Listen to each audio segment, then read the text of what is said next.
All right, well, welcome back to the Connor Production podcast. Today I got Joe Barnard with me, and we originally got connected through a revival. What was the name of the revival? Awaken Covington. Awaken Covington, that's right.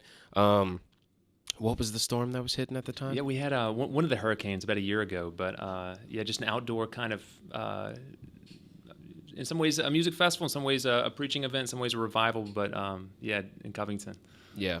It was a good event. I think it's the first time I ever really shot something like that. So I was obviously glad to be a part of it and, glad to help out. But why don't you tell us a little bit about who you are, what you do? So, I am from Covington, Louisiana, right here. And I was a pastor in Scotland for about 10 years, but right now I run a men's discipleship program from Covington. So, cross-training ministries. And I've been doing that for about 2.5 years. 2.5 years. So you started that?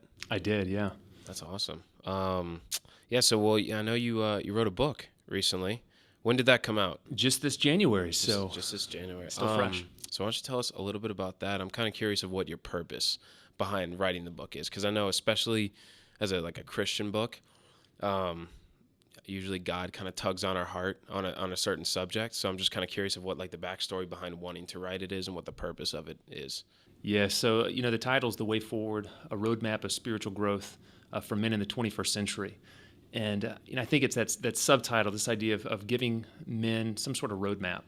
I think in my own life, if I were to try to write, some sort of autobiography, I think, the main idea would just be wondering, in the sense of kind of getting lost, losing direction, trying to figure out, what is my purpose. And then when I feel like I discover it, then getting distracted and not pursuing it. So, there's a sense of me, my own journey leading to this book, but also as a pastor for about 10 years, just working with men. And, when you see a guy and he, becomes a Christian, it's a really hard thing to figure out how to overcome, I think, some of the weaknesses of the age we live within, whether it's just the distraction or whether it's the, there's a lot of fun stuff, but we don't necessarily develop the character, the kind of inward attributes that we could grow into. So you just see a lot of men that stay as boys, for their whole life. And there's aspects of boyhood that are fine, but there's other aspects where we want to grow up into men. So it's written to those kind of guys. Yeah, for sure. I mean, I know when I first kind of got involved in church, which was probably 4 years ago or so, I did all the fun things and things like that. But then, you get on this, I call it a Jesus high, whenever you first really discover it all and you're pumped, but then kind of real life can come in and just punch you in your face. Essentially, once you start to, I don't want to say once the high wears off, because I feel like we should always kind of have that love, the intense zeal for God, but to an extent we do end up hitting seasons where we're super dry, or which essentially I've gone through a couple of those since I've gotten saved and all that. But it can get really tough in those periods to really be a strong, godly Christian man. And even, I've been in a relationship for 10 months now, and that's kind of moving in that more serious direction. And that's almost, reality really hits you of oh, this is a totally different thing than just, being a boy who's dating a girl, And so I'm sure the book's probably, helps married men and all that kind of stuff too. And so. Yeah, it's funny. I mean, we spend, 12 years, in education, as, in elementary school, high school, we go off, to college, but so many of the basic things in life we're not prepared for. And the relationship you're talking about, or, the sort of assumptions we have just listen to pop culture where, most of us, we deep down think that this world, it's a playground. And on a playground, there's really only 3 objectives. You have fun, you try to stay safe, you don't hurt anybody. But I think one of the things about the Bible, as you read the Bible, you discover, no, it's much more like a battlefield. And if you go into a battlefield with that playground mentality, you're just unprepared for what you find. And so I think there's just a lot of guys. The image that's always in my mind, if you've ever seen Band of Brothers, that great kind of war documentary film, you have these replacements and these young guys that they're not prepared for what's about to confront them on the battlefield. And I look at a lot of guys, and I think that's the situation. And so, how do you set guys up if they're set up to fail, basically by culture and by church? How do you actually set them up to succeed. And so that's the driving question that really is behind the book and my ministry. Yeah, I think there was this motivational speech one time where it said something like the Christian life is not a playground but a battleground, where I think it almost breaks my heart whenever you go into like children's ministries and it's just all Jesus loves me, that kind of stuff, and it's awesome, but you just look at them and say like, man, one day it's gonna turn into more of a battleground than it is a playground for you right now, because obviously kids need to be kids, they need to sing those songs, but then eventually they do become men and women who realize the tougher aspects of life.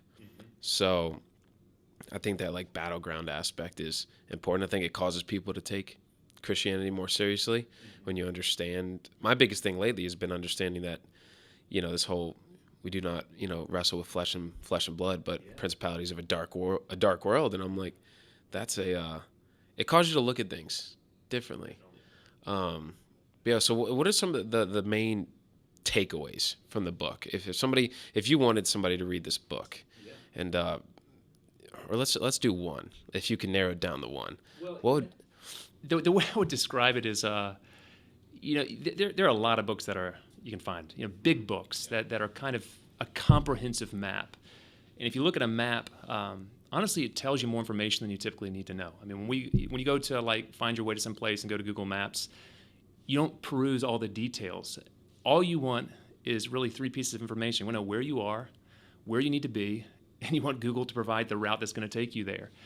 And that's what is the idea behind the book, that it's like, look, first of all, you got to figure out like, where are guys right now? Why are we struggling? And so the first third is just looking at that from different angles, like different aspects that make it really difficult to grow up as a man right now. But you also want to know where you want to end up. And so, the second part is like, it's looking at traits that you see in guys that are really developing. And I mean, call it spiritual fitness, who are growing into a kind of spiritual fitness. But if you don't have a way of connecting it, then you're really lost. So the last third is, okay, now how do we get from A to B? And so there's a lot of just practical advice, the kind of stuff that through generations, guys who have really developed into spiritual leaders, these are the kinds of things those guys emphasized. So just kind of reminding men of those old paths that have kind of been forgotten, grown over. Yeah, absolutely. And if you don't mind me asking, I think it's always cool when people to kind of find out people's own stories, their own testimonies of why they kind of, one, when you kind of got saved, or like what you grew up in, things like that. But also, whenever we have a passion for something, like writing a book about a roadmap for men, obviously stuff along the way motivated us to do that. And probably obviously seeing men not walking out, like how they can be doing it, and a little later I want to talk about how increasingly tough it is to be a Christian man in today's world.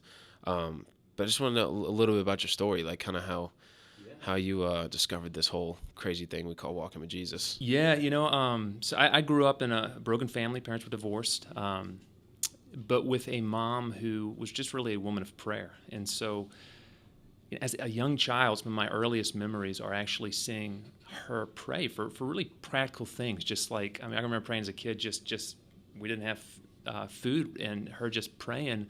And I don't know what the time elapse was, but all of a sudden hearing a knock at the door.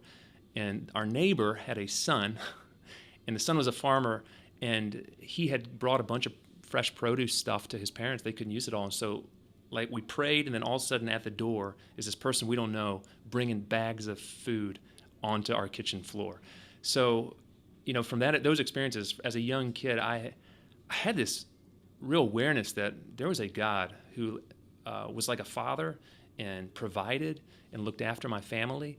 But, it's one thing to know that. It's another thing to grow into a relationship with that God and to know Jesus. And so, I kind of had a typical childhood, but in high school, I can remember just being frustrated. Some of the goals I had for sports and other things just really weren't turning out how I wanted them to. And I just remember one night just in frustration going out and looking up. And it was one of these, like, the stars are out, there's a big moon. And all of a sudden it was like, whoa, like I felt like I was in the presence of something infinitely significant that, for the first time, like as much as I had cared for, sports and wanting success, like all of a sudden, there was this compelling sense that this is where real value lies. And so I think from then there was a kind of a quest that was generated. Like, how do I come to know this God?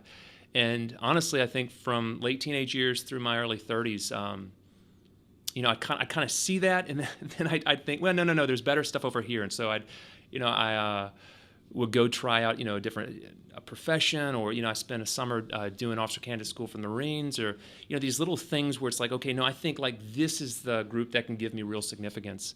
And then finally, hitting early 30s, and I had a similar moment where, it's the same sort of thing that happened. I was like, how have I not seen it? Like, I want to become the man that knows this God. And so I think since then my life's had a little bit more direction. But, really, again, the book is for me, for guys who are looking for that ultimate like purpose. Like, this is how you find it. This is how you become a man that has the real significance that you deep down want.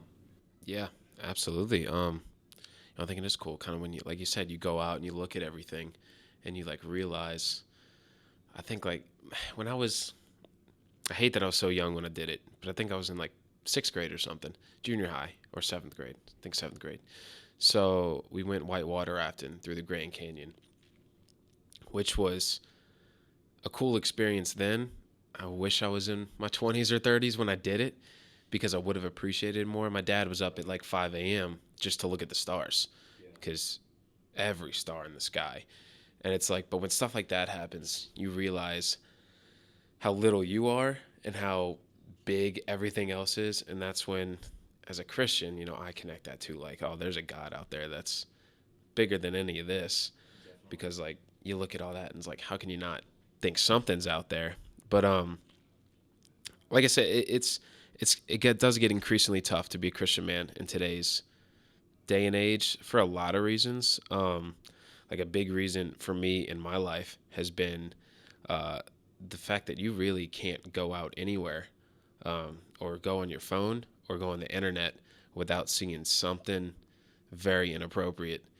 And so bad today to where it used to be, just a man problem. And now it's a man and a woman problem. Oh, it's everybody, but yeah. With men, I feel like there's just, obviously we believe it to be the devil and all that, just this all-out attack on men's purity.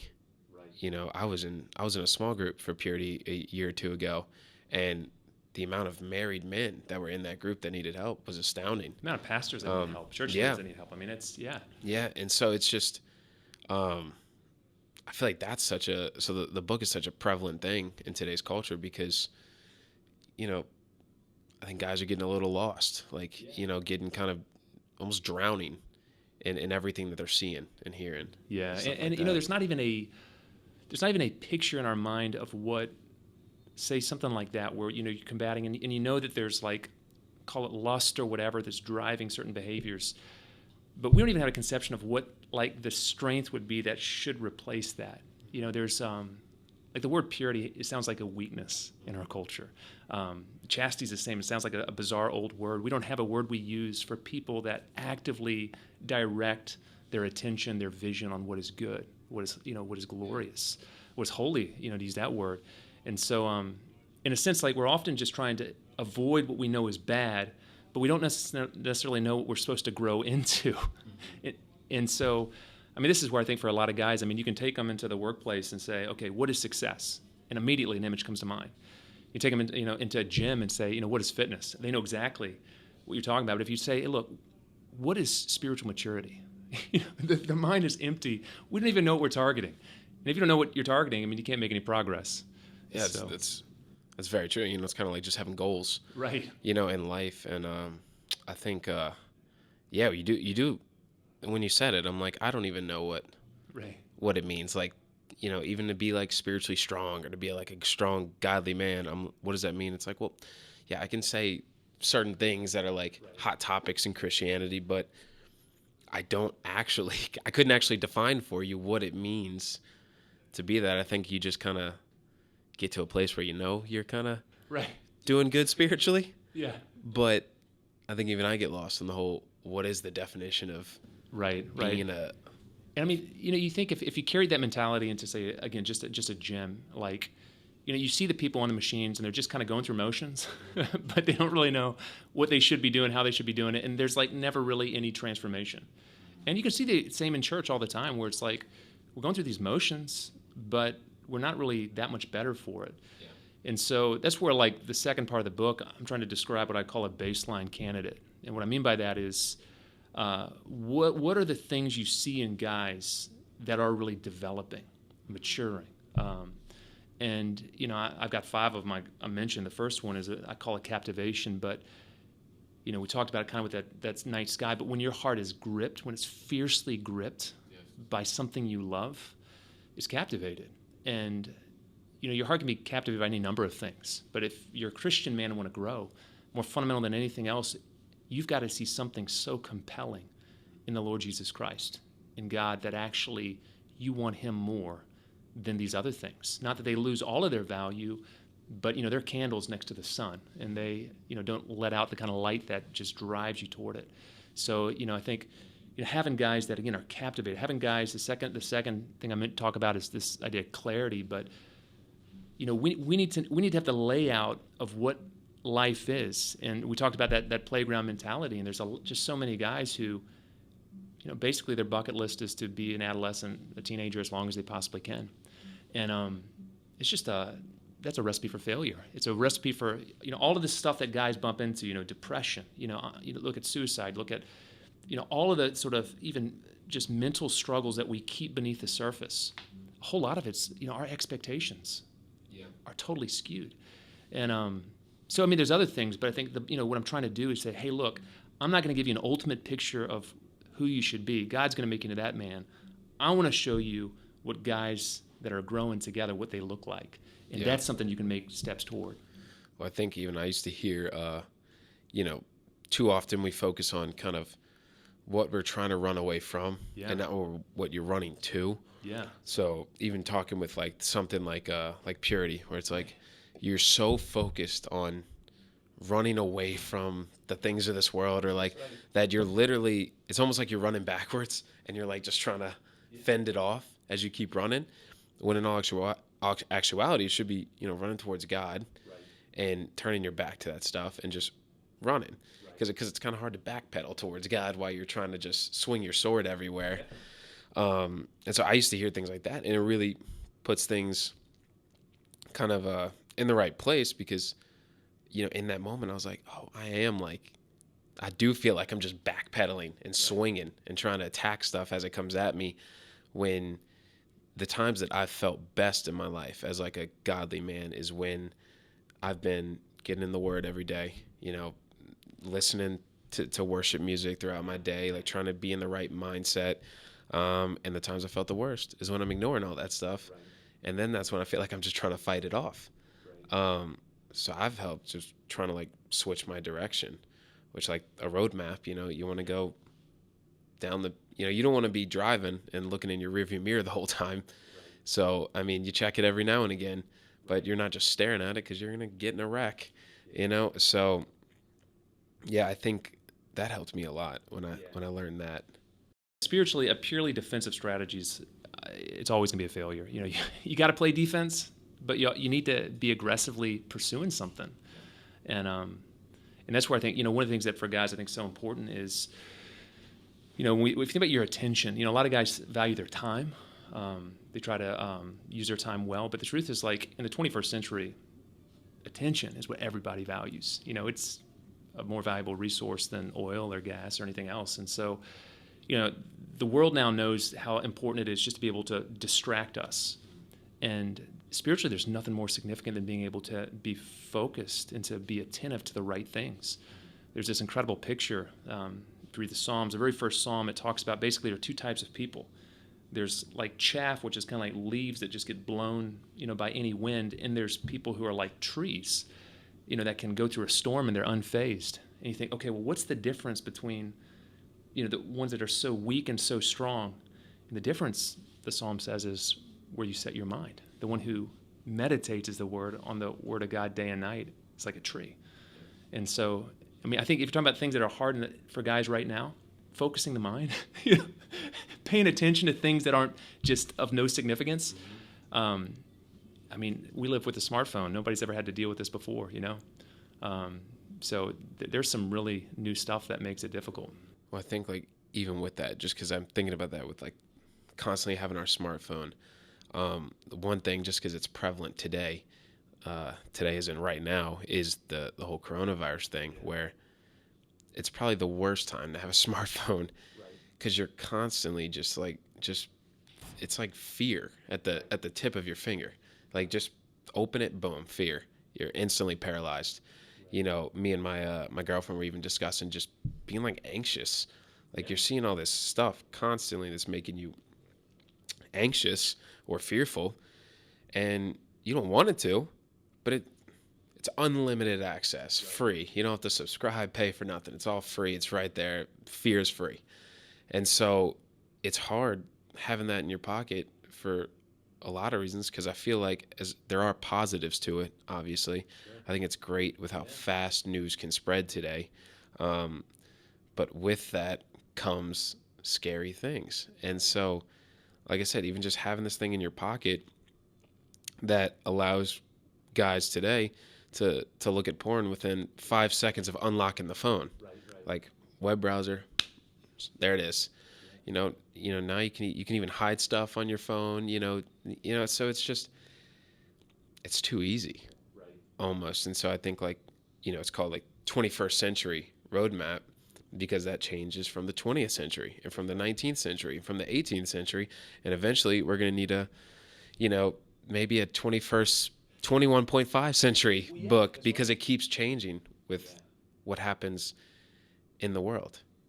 So I think stuff like that's needed. I mean, like I said, we're going to need a 22nd century book. I don't know what new stuff's coming, but Yeah, and I think a lot of us just need to just realize first of all that technology is not bad, but there's like a downward gravity. It like tends to pull us a certain direction, and a lot of us are just really passive about it, And so, whatever buzz we get on it, we check, and so we let our mind just you think about the virus right now. If you think everybody knows that story, David and Goliath. If you lived with some sort of giant who was in your neighborhood and you constantly got text and like reminders of how big he was, how mean he was, how many people he'd killed, you'd be terrified. But if you begin to think about this God who brought you out of Egypt, that parted the Red Sea, that did miracles, all of a sudden this giant gets real small. And the difference is like where you're setting your mind. And the world's certainly not going to lead us productively, to a good direction with our thinking. And so, we got to find ways. And that's where, as well, what you said, I think with the phone, like how you can hide. I think one thing that's so dangerous right now with guys is, although, social media and everything it tries to be in terms of being social, guys, I think, are lonelier than they've really ever been. And so, you've got struggles we've always had, but more isolated than before, without people that really you feel like you can share struggles with. And that's where I think there's just a lot of guys. Just huge burdens, but no one to unburden themselves before. So, that's another thing I spent a lot of time talking about, just what do real friendships look like? I think guys need to be reminded of that. Yeah, and I think it's hard for people to bring stuff to the light if they're struggling with something, if they're dealing with something, just from personal experience. But also from personal experience, when I did bring it to the light with the right relationships and with the right friendships, it's very life-giving. Where you almost sit there and you're like, why did I hide this for so long? And maybe there's good reason to. Maybe you don't have those relationships in your life. You don't have those guys in your life that you can say stuff to. And I think that goes into guys being lonelier than ever, where maybe there are some guys who don't want to be hiding stuff, but they almost don't have. They're not even really hiding it from anyone, because nobody really knows them. I think. So I'm about to turn 26 next week, and the older I get, the realize that like people have less friendships as they get older. Like that seems to be a connecting theme, and I've experienced it to an extent, but I've also stopped and been like, I don't think it has to be like this. Look, yeah, obviously you're not in college anymore, right? And so you're not always around your boys and all that, right. And your friends are everywhere, but I've gotten more intentional about, even part of the reason for this podcast is being able to sit down with people one-on-one and connect. Because as I get older, I realize that's really more important, because that's where a lot of connections are going to come, with the one-on-one. Hey, you want to go get coffee, go out to eat? You want to just come over, chill, we'll hang out, play some video games, I don't know, watch football, things like that. And so, but I think it stinks how many guys do feel so lonely Yeah, and alone. there's this really fascinating book called Men Under Fire, written by this military historian during World War II. And what he did is he interviewed guys right as they left the field of combat about their experience in war. And what was interesting is, like, their experience of combat was the opposite of what they were expecting. So these guys were all thinking, okay, there's going to be this moment. It's going to be scary, but I'm going to be surrounded with comrades. Adrenaline's going to be, soaring. All my training's going to kick in, and I'll be able to perform like I did, in a sports field. It'll be okay. What actually happened is, when they got out onto the field of combat, as soon as the first sound of fire occurred, everybody dropped down. As soon as they hit the ground, no one was visible. So all of a sudden, guys weren't communicating. They felt absolutely isolated. The thing is, the enemy dropped down as well, so they didn't even know where the enemy was. And it became the loneliest place, in the most frightening place they could imagine. And what's interesting is, and this is debated, but this historian said that only 25% of those guys even fired their rifles. So they were made ineffective. Yeah. And it's like, if you want a picture of what life is for men, that's it. Like, you think, okay, it's going to be great. You're in college, you're having a great time, you got surrounded with friends. All of a sudden, you get into life, stuff happens you're not expecting. You don't have these relationships. You feel alone. You don't know how to handle them. You feel afraid. You don't know how to communicate. You don't even know exactly what the problem is. Mm-hmm. And you just feel trapped. And there's a lot of guys that land in that situation. And we can be proactive to help ourselves not get there. And the other thing, this same book, this guy said, is where men fought well, they did it in what came to be called fire teams, groups of 4 to 5 guys, where they talked. They had each other's backs. And it's like, that's what more men need to be told. Look, find those guys. It's not going to be college. You're not going to have 20 guys you can call any minute. But if you don't have 3 or 4 guys that have your back, that you can actually share real struggle with, that might even ask you a hard question like, hey, look, man, what you been looking at on your phone? Like, just be direct in a way, though, that you can be honest and know that it's going to be an exchange. I'm going to be vulnerable. You're going to be vulnerable. Yeah. We're going to love each other despite, what's said. Yeah. And move forward. And I think that's why strong relationships are so key, because when they do ask that hard question, you know where it's coming from. Yeah. It's coming from a place of, I love you, I care about you. It's not coming from a place of, well, I'm here to judge you. No. Because, like, why are you looking at this? Or why are you doing this? It's more like, why are you looking at this? Like, right. you're better than that. Like, right. We can do better than that. And so those relationships are really key, right. To be strong and fruitful and to have a good connection. It's like the age-old saying of people don't care how much you know until they know about how much you care about, like, them. And so I think I said that right. Who knows? But you get the point. But it's true. I don't, to an extent, I care about what people know. Right. Obviously, I don't need to have a relationship with the coronavirus scientists to believe what they're telling me. It's like, okay, I understand. I'm going to wash my hands more. Right. But, when it comes to personal things in life, I don't want somebody calling something out in me if they don't know me.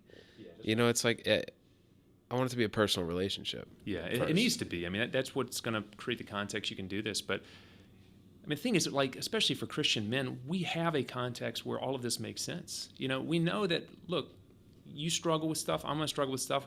Sin is like an issue for all of us, but there's grace, and we're like athletes in that we're both headed toward the same finish line, and we both want to do as well as we can when we get there. And so, those struggles are put in a context where I'm not going to be surprised what comes out of your heart, because I know my own heart. And again, I want to help you because I want you to grow into the man that you were made to be, and you want me to grow into that man that I was made to be. And so it's like, that's the framework where real friendship among men can flourish. Yeah, and I think even because talking about, like, military type stuff where a firing squad of 5 guys do so well. Well, you think about, like, there's stories of Navy SEALs, of elite teams of like 4 or 5 guys who, with what was the movie with Mark Wahlberg? Lone Survivor. Yeah. Have you seen that? Yeah, actually, I've not seen that one, but I've heard the story. Yeah, it's really good. I mean, it's very intense. But the thought that this group of 4 Navy SEALs went out and, yeah, only one of them survived, but killed hundreds of guys like in the process of trying to fight their way out of it. And then the fact that one of them survives is an absolute miracle, especially once you go see the story and everything. But I feel like they're able to do that not just because they're elite fighters, because they obviously are. They've been trained very well, but it's the training combined with the, like you said, the relationship, the communication, the hey, I got your back, you got my back. Like if I go this way, like I know you got me, you know, because you see that throughout the movie of like I'm going this way, cover me, and they know what they're doing at all times. They know where they're at, and so big groups of guys I think are great. You know, I like I said, I had that in college, but I did gain way more meaningful friendships afterwards when I got close to 2 or 3 guys that were just like, I know you'd take a bullet for me. I think you'd take a bullet for me. Right. I hope to never be in the situation to know whether you would or not. Yeah, but there's real But commitment. There's real. there's real like I care about you. Yeah. You know, and that's super important because if I've ever gone without that, which there has been times, it's life's a lot rougher. Definitely. And you know, even with having like my girlfriend there and everything, she's great, but I need men. Like I need men in my life the same way she needs women in her life. And I think that's what gets hard. A lot of people get married, they get older, they say they lost all their friends, and it's just the two of them. And it's like, I know they say like all you need is the two of us. Like all we need is the two of us. But it's like It's just not true though. You It's don't like, need you need more. It's like there's not one load-bearing wall in a house. You want more than one load-bearing wall, and it's like, for life you need more than one friendship. And a lot of people, they end up in this place, and I fully believe that, like, if you're married, your spouse, God willing, will be your best friend, but hopefully not your only close friend.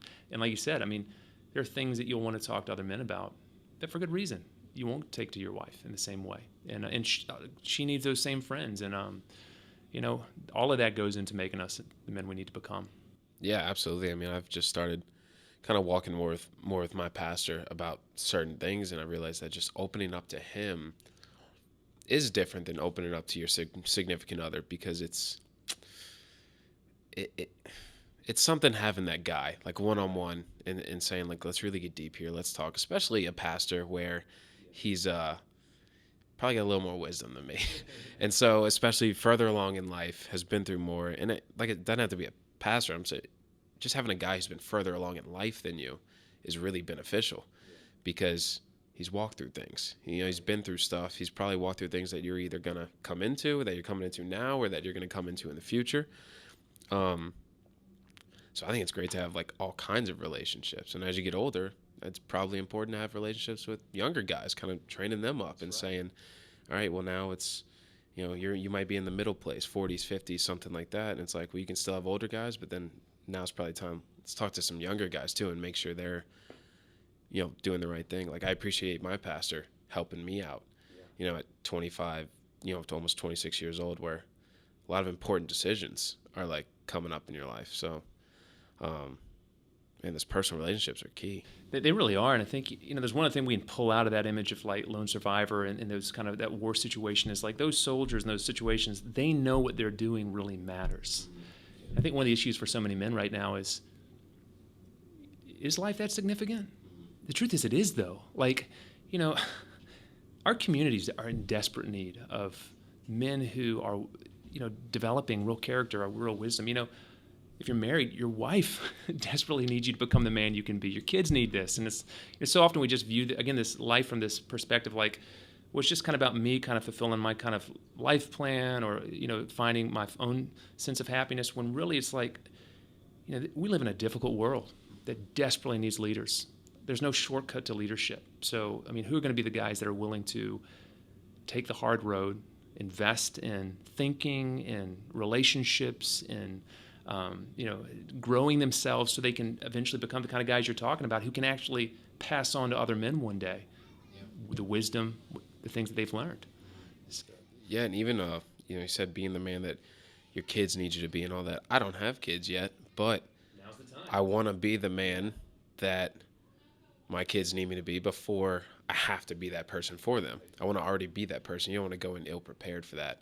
But, I think And that's why I think, one of the themes on ministry is just like, don't waste your 20s, because, just the cultural mindset is like, man, I've got this limited time where I'm free, so just max out like travel or experience or whatever else. When the truth is like, guys in their 20s have no clue of what life looks like by your mid to late 30s.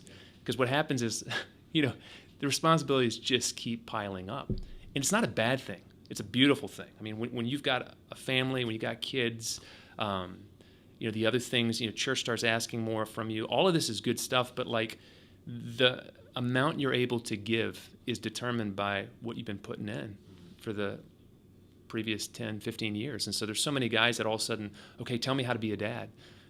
Well, really, you need to be a man who, again, has wisdom. We can get wisdom. If you've been sitting in the back of the church not paying attention, never reading, the Bible, you're not going to have a lot of wisdom. Yeah. And so some of these practices, it's not just like for the moment. There is the momentary benefit. You'll have a better day, if you spend time with God. But you'll also gradually be developing into somebody who has capacity later in life. Yeah, I think, now is the time where I'm learning a lot right now. I'm trying to gain, wisdom and things like that, and even just walking through my own things. But like I said, I do want to be that person, right now. I don't want to wait until, I'm having a kid. Right. Need to get, and I've heard that. Like, guys are having a kid, and they're like, it's probably time to go stop going out to the bar every night and getting drunk. It's probably time to stop doing that a long time ago. Yeah, that's right. But you're still doing that because you're still friends with all your frat guys from college, and y'all are still just acting like you're in college. And I'm not saying there's anything, everyone has different lifestyles and all that, whatever it is you're doing. But there are more childish things and there are more adult things to be doing.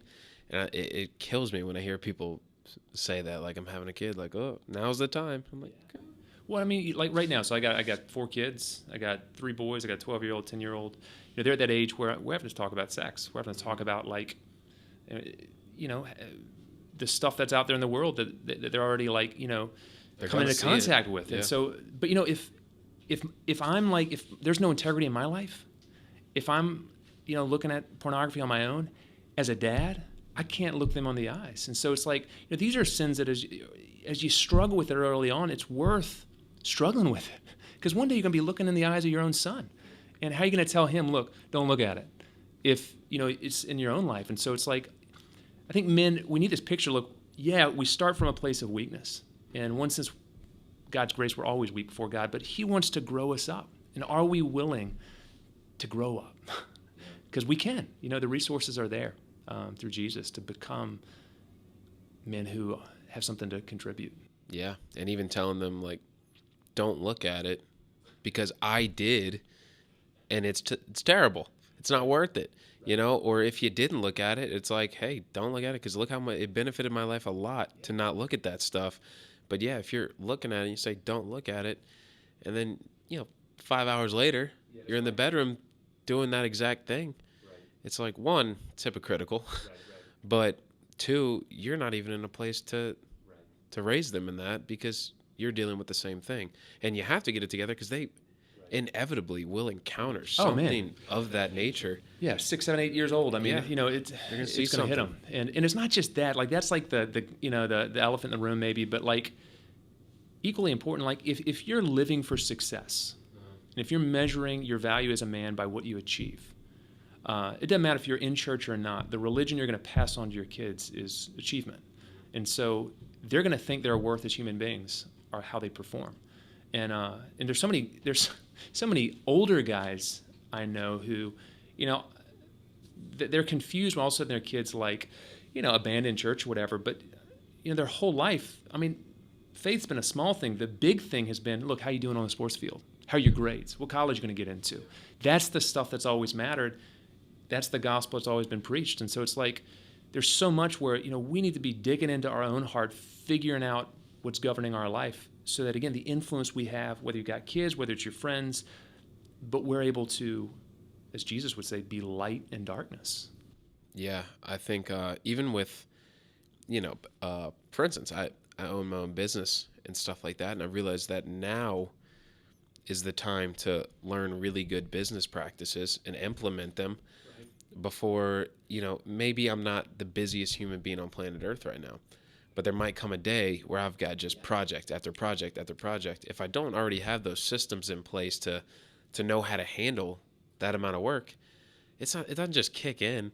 Like, I don't all of a sudden become the most productive human being on earth because I have stuff to do. No, instead I'm going to be a mile behind, and my business is going to go out of business because I'm not getting people their stuff on time. So even from that, I mean, I know there's like business is a big thing, especially with men, and with like measuring your own success. I don't want to measure my success by, how much money is hitting my bank account or how much I'm doing, but you know, at times I don't even know how to measure success. But I guess it comes back to that. Well, are you walking out life the right way? Because if you measure it by finances, there's people who are poor and there's people who are richer and there's people in the middle. So you can't tell me that the rich guy's successful and the poor guy's unsuccessful. There's different life opportunities and things that come people's way. But, a lot of times you'll probably have the poor guy walking out better than the richer guy. He might not have the Tesla in his driveway, but he's walking out the right life. And that's what's amazing and not talked about enough is like, in Christianity, there's the capacity, like all of us have a calling. I think what so many guys are lacking is they really don't know what God's put them on planet Earth for. And so, you just end up like, again, you try out one thing and it leaves you somewhat, unhappy. You just kind of keep wandering through. You have your midlife crisis and, you kind of never figure it out. Whereas like you don't have to live your life that way. The picture, the way in the book I describe it, like the Bible doesn't talk about life as a quest, but really as a pilgrimage. In a quest, think of like some knight going looking for the Holy Grail. He doesn't know where to find it, and he spends most of the time wandering about. A pilgrimage is when you know there's a destination. And if you know where there's a destination, you can pursue it intentionally. And that's the capacity that like we can actually say, hey, look, this is the goal line as men.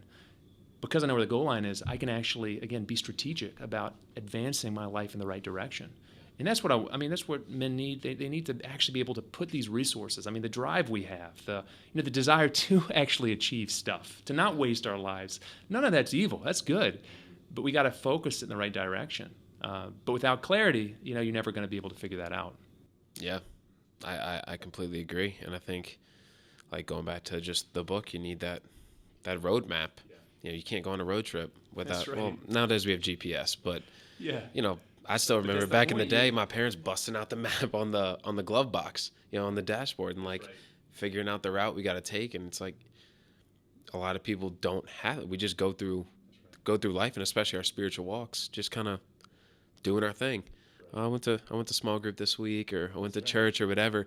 But it's like you do need kind of a map, a plan of how you're going about things, or else it's easy to get lost along the way. I'm sure with your business, you probably have some sense of like a business plan, some sort of measurable goals.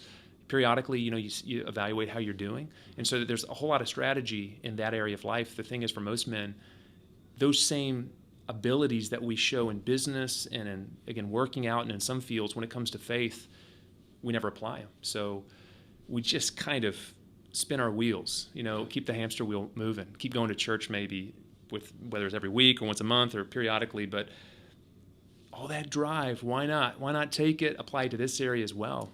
And if we get transformed as people, that's going to affect our business. It's going to affect everything else. Yeah, absolutely. I couldn't agree more. Well, I guess we can start wrapping this thing up. Do you have anything kind of closing remarks? Anything that you might want to say about the book, or kind of? Yeah, if you're a guy and looking for some direction, I'd encourage you to go get a copy. You can find it at Amazon or there's Audible, so you can listen to it if you don't. What's the official title? So, The Way Forward: A Roadmap of Spiritual Growth for Men in the 21st Century. But yeah, I think it's a great resource for groups of guys, and in fact, if you read it, it ends with some kind of an action plan, which actually you can take, and I've got a spiritual decathlon on my website that you can actually go from the book in over 10 months, go and try some stuff as a small group of men. What's the website? So it's crosstrainingministries.com, but that's X for cross, so xtrainingministries.com. Sweet. Well, that's awesome. Well, I appreciate you coming on today. This was definitely a good talk. I always love talks like this. Yeah, you should definitely go pick up the book if you don't have it yet. And well, appreciate you being here. It's a privilege. Yeah, Thank you. absolutely. Thank you for listening.